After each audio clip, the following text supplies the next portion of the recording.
Shalom adik-adik Joel Kids. Bagaimana kabar adik-adik Joel Kids? Pasti semakin luar biasa ya. Kakak harap adik-adik Joel Kids dalam keadaan sehat, dalam keadaan bersemangat, dan yang satu pasti adik-adik Joel Kids dalam keadaan tambah cinta Tuhan.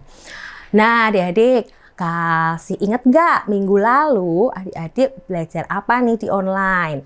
Tentang, ya ada yang tahu? Ya, Roh Kudus, betul. Roh Kudus yang sebagai roh kebenaran. Nah, hari ini atau minggu ini kita akan sama-sama belajar tentang Roh Kudus itu sebagai pengajar. Nah, kalau kata pengajar, kira-kira adik-adik ingatnya apa ya? Ya, pasti guru ya. Kalau pengajar, pasti apa ingatnya? Guru, betul. Nah, pengajar itu memang selalu identik atau selalu kita ingatnya sebagai guru. Tapi apakah pengajar itu sebagai guru yang hanya di sekolah? Atau guru yang selalu pakai seragam? Apakah pengajar itu selalu seperti itu? Yuk kita lihat sama-sama satu klip ini dulu ya.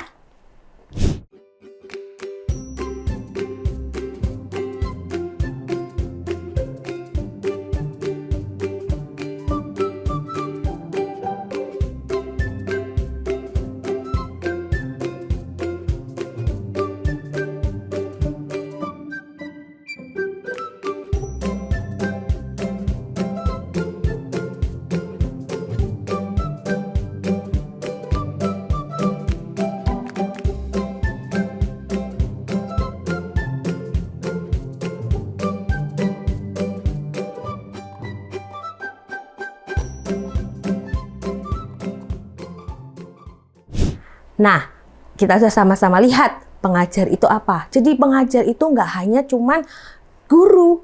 Pengajar itu ternyata siapa aja yang mengajarin kita dalam segala sesuatu. Tidak hanya guru yang di sekolah, tidak hanya mungkin guru yang pakai seragam mungkin, atau mungkin guru les, tapi semua orang yang mengajarin kita segala sesuatu yang baik ya tentunya, itu dikatakan sebagai pengajar. Nah, sama halnya dengan Roh Kudus. Roh Kudus itu bisa sebagai pengajar loh adik-adik. Mungkin Roh Kudus bukan sesuatu atau seorang yang bisa kita lihat. Mungkin Roh Kudus bukan seseorang atau sesuatu yang kelihatan di depan mata kita. Tapi Roh Kudus juga bisa sebagai pengajar. Yuk kita sama-sama buka Alkitab di Yohanes 14 ayat 26. Yuk ambil dulu Alkitabnya. Yohanes 14 ayat 26. Sudah? Oke, yuk kita sama-sama baca ya. Yohanes 14 ayat 26 dikatakan, tetapi penghibur yaitu Roh Kudus yang akan diutus oleh Bapa dalam namaku, dialah yang akan mengajarkan segala sesuatu kepadamu dan akan mengingatkan kamu akan semua yang telah Tuhan katakan kepadamu. Jadi dikatakan di ayat ini Yohanes 14 ayat 26, dialah yang akan mengajarkan segala sesuatu. Roh Kudus inilah yang akan mengajarkan kita itu segala sesuatu. Dan bahkan dia juga akan mengingatkan kita loh. Nah, Roh Kudus itu yang akan mengajarkan kita dari kita yang tidak bisa untuk jadi bisa.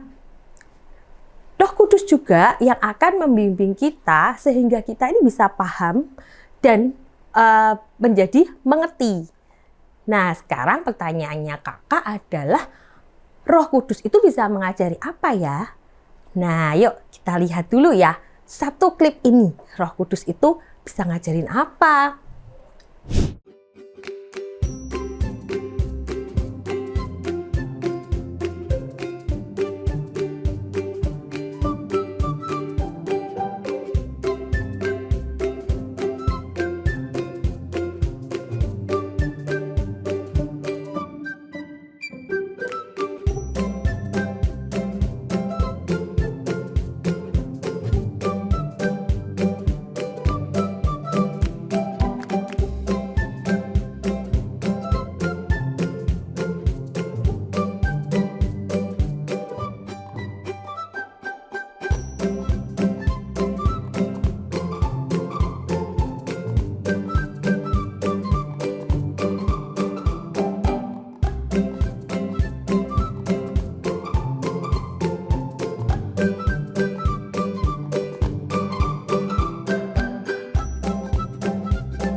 ternyata Roh Kudus itu bisa mengajari kita segala sesuatunya. Kalau tadi di klip itu diajarin itu, pengajar itu mengajarkan dari segala yang nggak bisa jadi bisa. Dari segala yang mungkin nggak bagus bentuknya jadi bentuk bagus. Sama, Roh Kudus juga sama. Roh Kudus ternyata mengajarin kita segala sesuatu. Tapi yang terutama, Roh Kudus itu bisa mengajari kita tentang kebenaran. Kebenaran akan firman Tuhan. Nah, kebenaran firman Tuhan ini itu dapat dijelaskan oleh Roh Kudus sehingga kita bisa mengerti. Tapi ada kuncinya adik-adik. Kuncinya apa? Kita harus bertanya. Kalau kita tidak bertanya, apakah Roh Kudus bisa mengajari kita? Tentu tidak bisa. Roh Kudus tidak akan menjawab apapun kalau kita tidak pernah bertanya. Waktu kita buka firman, waktu kita baca firman, adik-adik belajar kan di rumah firman, bacakan firman di rumah. Nah, ketika adik-adik belajar firman di rumah dan adik-adik ada hal yang mungkin tidak paham, atau adik-adik waktu baca firman sebelumnya adik-adik tidak berdoa terlebih dahulu, maka Roh Kudus tidak dapat mengajari apa-apa. Yuk, kita lihat lagi ya satu klip ini.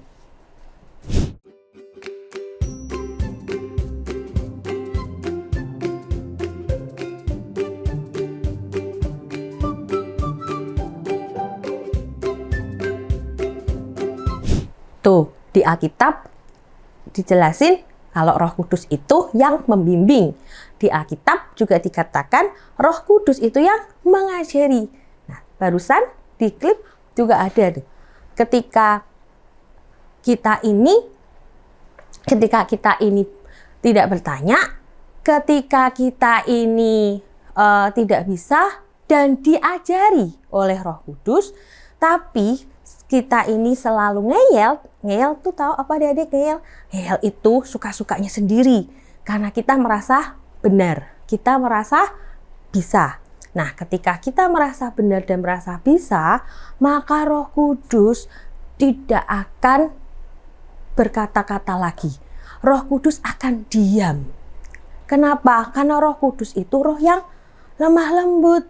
Ketika kita berkata, enggak, aku mau seperti ini aja. Enggak, itu enggak benar. Nah, Roh Kudus akan diam. Dan Roh Kudus tidak akan mengulangi lagi perkataannya. Tapi seandainya Roh Kudus sampai berkata keras beberapa kali, berarti ingat itu sesuatu yang penting.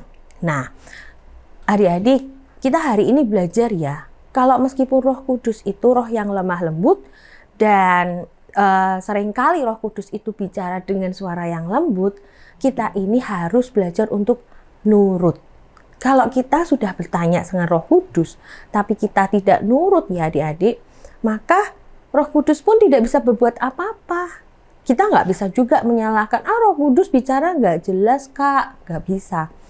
Kita harus nurut apa kata Roh Kudus. Ingat, Roh Kudus itu tahu segala sesuatunya. Bahkan ia akan mengingatkan kita kalau kita pun salah, mengingatkan kita akan firman-firman, akan kebenaran-kebenaran yang kita pelajari, yang kita pahami. Nah adik-adik, yuk hari ini kita sama-sama belajar ya adik-adik. Kalau Roh Kudus itu adalah roh yang siap mengajarin kita apapun. Roh Kudus siap mengajari kita segala sesuatu. Kak, bagaimana dengan matematika? Bagaimana dengan pelajaran di sekolah? Apakah Roh Kudus bisa mengajarin kita? Roh Kudus bisa memberi kita hikmat. Kita tinggal minta aja, Roh Kudus, aku kok nggak bisa pelajaran matematika ini. Roh Kudus, ini tadi ngitungnya bagaimana? Ingat, Roh Kudus akan mengingatkan kita, akan membantu mengingatkan kita. Jadi kalau di sekolah nih, adik-adik sudah mendengarkan guru baik-baik, tapi masih tidak paham pelajarannya, coba tanya Roh Kudus, ini tadi gimana ya? Guruku ngajarinya bagaimana ya? Nanti Roh Kudus pasti akan mengingatkan adik-adik dan kakak. Kita semua akan diingatkan oleh Roh Kudus. Makanya pentingnya Roh Kudus. Adik-adik jangan lupa harus selalu ngobrol, tanya sama Roh Kudus. Maka dia Roh Kudus yang akan memberi kita hikmat, kepandaian, bahkan mengingatkan segala sesuatu yang baik dan benar. Nah, dan lagi hari ini kita belajar, kalau kita sudah bertanya kepada Roh Kudus, ingat untuk nurut ya. Kita taat. Kita sudah bertanya, berarti kita harus melakukan apa yang Roh Kudus katakan. Jangan kita sesuka hati kita karena kita merasa benar. Contoh hal kecil nih, hal sepele. Roh Kudus akan ngajarin kita begini. Roh Kudus, kira-kira nih pakaian apa yang hari ini harus aku pakai ya? Roh Kudus akan ngajarin, nih kamu pakai aja nih baju, kaos, atau mungkin kalian pakai aja nih kemeja warna putih. Terus celananya apa? Roh Kudus bilang, hari ini kamu pakai celana aja. Tapi kita seringkali kan nggak cantik kalau pakai celana. Aku mau pakai rok. Nah, Roh Kudus akan diam. Tapi Roh Kudus sudah jawab, kamu pakai aja celana. Nah, itu namanya kita tidak nurut. Kita sudah tanya nih, pakai apa? Apakah Roh Kudus akan marah sama kita? Tidak, adik-adik. Ingat, Roh Kudus itu roh yang lemah lembut. Jadi ketika kita nggak nurut, sesuka hati kita sendiri, melakukan apa yang menurut kita benar, maka Roh Kudus akan diam. Ya, karena itu adik-adik kita harus nurut. Karena Roh Kudus itu dia tahu apa yang terbaik buat kita. Jadi kalau disuruh pakai celana, kita sudah tanya Roh Kudus, hari ini kita pakai apa ya? Ya pakai aja tuh celana. Oke, kita nggak usah berkata, enggak bagus Roh Kudus, aku mau pakainya ini. Roh Kudus nggak akan membantah kok. Ya, tapi ingat sekali lagi, kita harus nurut dengan Roh Kudus. Karena Roh Kudus adalah roh yang lemah lembut yang akan membimbing kita ke jalan yang benar. Sesuai dengan firman Tuhan. Ya, ingat itu adik-adik. Hari ini kita belajar tentang Roh Kudus sebagai pengajar. Yuk, sebelum kakak selesai, kita mau baca lagi sekali lagi. Kita mau ingetin lagi diri kita tentang Yohanes 14 ayat 26. Ingat, tetapi penghibur yaitu Roh Kudus yang akan diutus oleh Bapa dalam namaku, dialah yang akan mengajarkan segala sesuatu kepadamu dan akan mengingatkan kamu dan kita semua akan semua yang telah kukatakan kepadamu. Gitu ya adik-adik, kakak harap hari ini adik-adik dan siapapun yang mendengar online hari ini kita belajar sama-sama. Kalau kita punya Roh Kudus yang sudah diutus oleh Bapa untuk menyertai, untuk mengajarkan kita segala sesuatu, bahkan untuk mengingatkan kita akan semua yang pernah Tuhan katakan. Oke adik-adik, sampai jumpa.